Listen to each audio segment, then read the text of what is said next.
what we are going to be talking about today is how to use Hapara's newest feature, the web filter. And I am very excited to bring on a special guest. So I have Britt Elkins on the show today, and she is going to be showing us all about how this feature works. Hapara is really an indispensable tool for any G Suite for Education school. Things I hear from teachers all the time. How do I know what's going on my students' screens? How do I know if a student is on the right website where I've asked them to go? And it's those types of questions actually that become a barrier. So if we can't solve those kinds of problems, I think we are going to be not so inclined to use different tech programs. And that's where a tool like Hapara really comes in and plays, like I said, an indispensable role. This new web filter is going to do what I think best tech tools do, and that is help us solve a need, help us solve a problem. So I would encourage everybody to check out hapara.com/samcarey. Here you'll be able to find out more information about Hapara. Hapara is a program that you have to purchase for school-wide access, and that's because it's essentially a management system for all of the devices at your school. So if you're a teacher and you're looking to bring Hapara to your school for a demo, then check it out and you can get some information on that website. Britt, thank you so much for coming today to the show.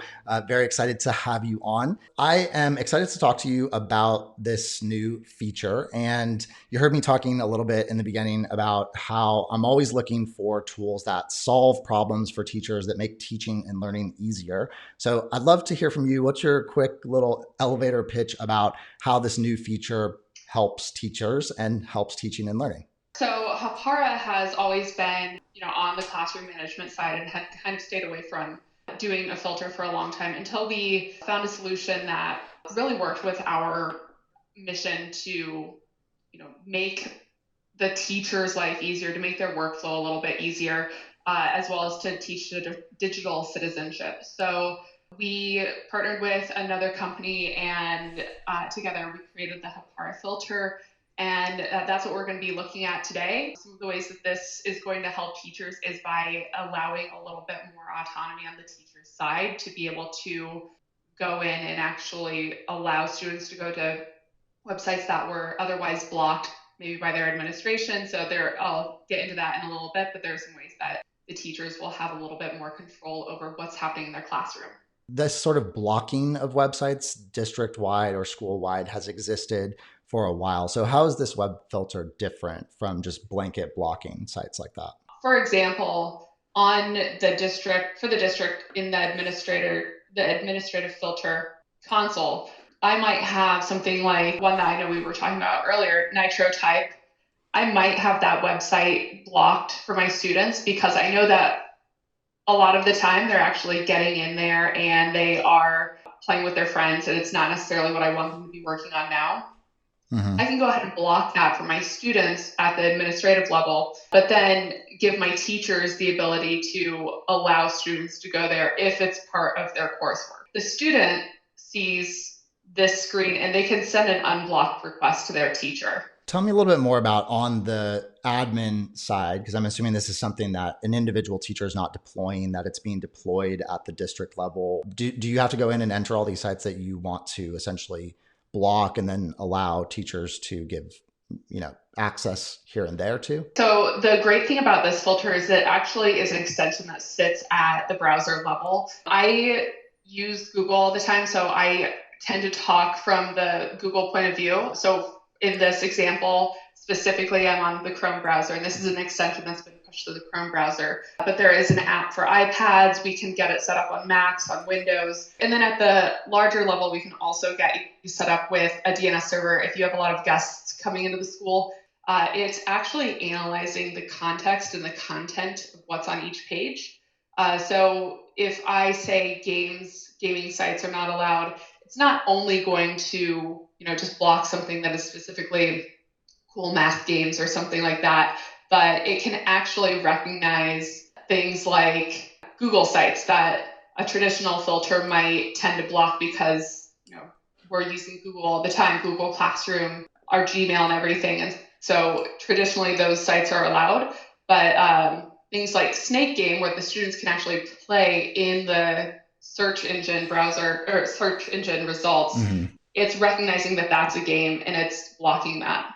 Let's say I said, hey, for this period of time, we are going to be able to use this website. Is that something that I could do? Yeah, and that's actually up to the administration. So I can set up different rules for different teachers. As the administrator for this, I can set up only that requesting student. I can have that requesting student's whole OU. So anyone that might be a grade level, depending on how they're set up with their OUs and whatnot. And then I can also do all schools. And you might not want all teachers to have the same level of ability to unblock things. So in your directory management, you can go in and give specific teachers different rules for what they are allowed to unblock and not unblock. And that said, that I can also set up an actual maximum period of time. So maybe that's only going to be unblocked for today. The AI is working essentially based on genres. So I'm assuming in addition to gaming, it's also going to filter out other inappropriate types of things. Can you give us a sense of like what types of content might be filtered out? One of the cool things that this is doing is actually looking at some of that context on the page, like I said. It's not just looking at the words, but it's understanding that if I'm looking for garden weed, it's still going to filter out any explicit results to that, but it's going to understand that I'm looking for something very specific here. So it's essentially what you're telling me is that if a student is doing a report on, you had garden weeds up there, they're doing a report on garden weeds, that the AI is going to be able to read the content of the primary search page to know that it's not the other kind of weed. Right, exactly. Okay. Let's do like cool math games, for example. Okay. This Well, is another so example. Cool Math Games is one that I know in my administrative tab, we've actually allowed that as the Oh, only gaming site that students in our Hapara school can go to. So that one will be allowed for my robot student Zoe here. well, But that actually brings, so that's an interesting point. So how does that, is that something then that, would you say a teacher could say, potentially push that up and ask that, like, hey, we would like cool math games to be accessible? And then that's a flexibility that can be given. yeah, so maybe you don't want your students to be able to go just anywhere and play any games, but you do want to have the flexibility for them to go to this one place that you can kind of manage and you kind of already know that that's where they're going. Another example, one that is often searched, is unblocked games for school. Mm-hmm. And it gives that list there, and then, oh, they got, that got blocked. Um, those are the list of common unblocked games that a lot of filters are letting through. But I want my students to be able to go to one place, and maybe here I can at least focus them on a specific game, or I can make sure that they are able to go here and I kind of know what they're getting into on this site. So that is something that you could have your teachers could talk to the administration. And if you have another filter that you're currently using, you can download your existing lists and import them into the Hapara filter. And then the AI is still also going to work on top of that. I mean, what is your experience with that and sort of this type of thing that students are doing to kind of get around it? Do you think that it has that kind of ironclad ability? They are always trying to figure something out. Like you said about the comments in YouTube, that's one that I just heard about for the first time. I will say that for the AI recognizing these sites, if it's something that, for example, games that you're trying to block or drug references or something like that, it is pretty ironclad. And then if I do want to send that unblock request, then again, I select that. As the student, I would select the teacher whose class I'm in. They can send it to any teacher, but I mean, what good does it do if I send it to a different person? What happens if they send it to another teacher? That's if a student is in math class and they're asking me to get onto a site. Can I technically do that? Technically, you would be able to if you have the ability. So it's all going to be down to the decisions that the admin makes about who has what permissions. I might have some department heads who are able to do a little bit more on blocking, and then some maybe I have some other teachers who are only able to unblock something for a specific student for the day. As the administrator, then I can go in and also see who approved those. I can unblock Mm. something permanently if that conversation comes up. I can see what the top blocked sites are from my administrator's console here. Another scenario. I have very mixed feelings about YouTube. YouTube is we're on YouTube right now, but YouTube as an instructional tool, right? It's amazing. Yeah. It's this massive open resource, and I never would have wanted to not have access to YouTube. And I know a lot of teachers have YouTube blocked, but at the same time, I understand why admins block YouTube, because there are loads of videos that you probably don't want students to watch. There are ads on videos. And I've even heard about this thing now where teachers are trying to use all these methods to prevent students from having side conversations or chatting, but students are still now using the actual YouTube chat to have a conversation. Yeah. And that to me sounds like not at all safe for data privacy reasons. So clearly there are lots of issues with YouTube. And I know you were mentioning that this can also support with some of those issues. So how does it help with YouTube? Let's say I want students to go watch an educational video on YouTube. Is it going to help with any of those problems that I just brought up? I have in my admin console set up to where the comments are turned off for YouTube videos, and all of the suggested videos on the side are turned off. So my students can watch this video. They can go in and still search for other things if they want to. But if I have certain things blocked, or if you're using the Hapara suite already and you have them in a focus session, for example, with this video, they'll only be able to watch this video. They're not going to be able to go start watching other things, but they're also not seeing those other distracting things on the side here. You might notice if you watch a lot of YouTube videos that something else is missing here, and it's those banner ads that kind of pop up at the bottom of videos often. I have the third-party tracking and ads turned off in the admin console too. So my students aren't getting ads other than those video ads that YouTube embeds at the very beginning of a video by their advertisers. Got it. So other than that, no ads here, no comments, nothing that can distract from the actual purpose of watching this video. And so when you scroll down there and it said restricted mode, that's a function of the feature? Yes. Got it. Okay. Yes. That's great. So ads are another thing just on other websites. Does it deal with that too? Well, this is actually, so way up here in the corner, you might have to squint to see it. This is the extension for the filter. When I click it, it's showing me that these 9 sites are trying to display ads or track me. And so, it's a good conversation to have with your students when you're talking about, because you see the same ad for something that you looked at online. It's not the universe telling you you should buy it. It's your phone and your browser knowing everything that you're looking at and then pushing that ad in front of you. This is making me think one of the things that comes up sometimes when you're teaching is that you show a website and your ads are being projected too. So can you apply this to your own, what you're projecting? I mean, does it work that way, or would you not want to do that?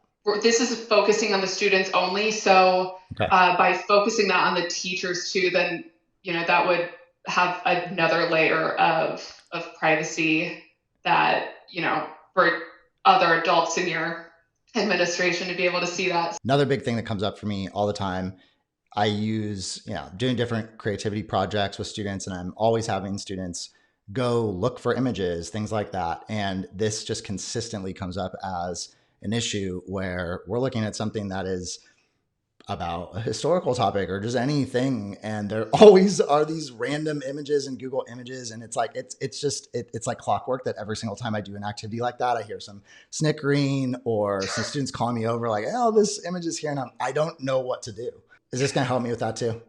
Yes, and that's actually my favorite part. So let's look at Amber on the beach, because we're looking at rocks here, and sure. I think one thing that you just don't think about, and I was kind of this kid too, I didn't necessarily think about the bad results that could come from something. I always thought the most innocent thing, that's also a woman's name. And while most of these images are pretty innocuous, I know from experience that on this page somewhere, there is also a woman in a bikini here. And you'll notice that when I scroll down and she appeared on the screen, that image has now blurred. If it's specific to like Olympics and sports diving, then it's actually going to show some of those images. But if it's just like looking up people in bikinis or speedos or something like that, it's blocking it. And one other thing on this is that it actually is looking at video too. So if this were a Sports Illustrated like swimsuit photo shoot video, when they cut to the models in bikinis, it blurs and it cuts the sound. When it goes back to just, the palm trees and the beach, the sand, the video comes back and the audio comes back.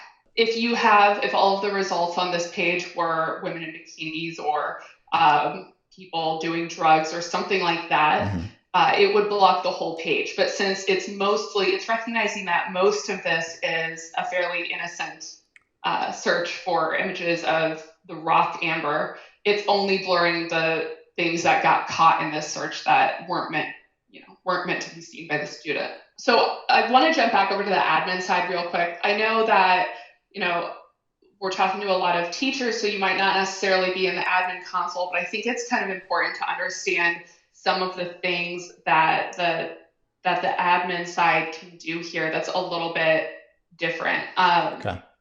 We looked at the dashboard a little bit. Of course, it's looking at those violations total. Those real-time detections, that's what the AI is catching. So that's just always a really interesting number. Even down to the reporting, pulling a report on a student's activity, I know can sometimes be very tedious depending on the tools that you're using. But this I can quickly, by OU again, by location, by that individual student, I can download her activity for the last 24 hours, 7 days. I can set a custom range here. On this search engine, you can see she was allowed to go here. This is that amber on the beach result we were looking at. But when I look over here, it does show me that there was still an inappropriate image that was blocked here. It just lets the administrator know that the filter is doing its job on even these search engines. When I'm setting up these rules, I can have different rules set for on campus versus at home or all the time on their school managed accounts, actually. I actually think it's a really important lesson to teach students, just like an adult is going to potentially get a work computer and you're going to only, be doing certain things on your work computer that is managed by your company, and not doing that could potentially get you fired or in a lot of trouble. So I think it's an important lesson. It's like code switching in a way, that there are certain activities that are done with a school device that's going to apply when you have a work device, and then there are certain things that you can do with your personal device. It can also, if I start asking more scholarly questions, it's going to give me more results on things that are actually news-based or information-based, and it recognizes that it's not showing me the cannabis dispensary that they're building half a mile away from here. Right. So if I start getting a little bit more granular on my searches here, that's also going to help, because it's recognizing that I'm not just looking for marijuana, I'm looking for information about the legalization of recreational and medical and all of that. Let's say you as the teacher, you want to tell your admin, hey, we are going to be doing this project about legalization of marijuana. Can you make that search term searchable? Can you do that?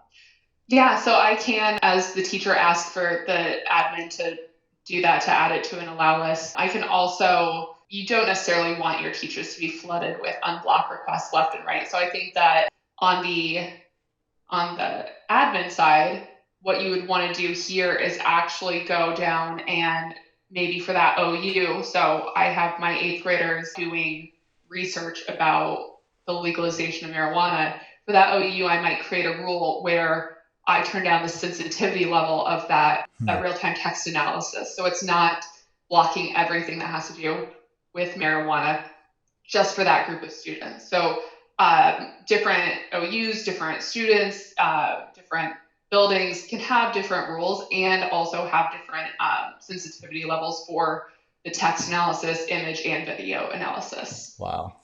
one thing that comes up too, right, when you're teaching is that there's all this new stuff that like, I didn't know about that. What is that thing? And kids are showing me this other social media site or something that I've never heard of that's brand new. So again, it's with the AI, it's doing that for you. Like it's not leaving it up to us to always be having to stay on top of trends and manually put in there, Exactly. right, which sites they should Exactly. have access I to. definitely didn't block TikTok in my admin console, but I did block social networking. And so it's recognizing that, one of the reasons that we decided to move forward with a filter again, having come from the classroom management side and being very focused on teacher workflows and then digital citizenship, is that we realized over the course of the past year during the pandemic that with our classroom management suite, that we saw millions of tabs being closed. And that told us that, Mm. it's not just that students are going places they shouldn't be. It's telling us that the filters that they had in place weren't working. Otherwise, how were students going to so many game sites in the first place? And so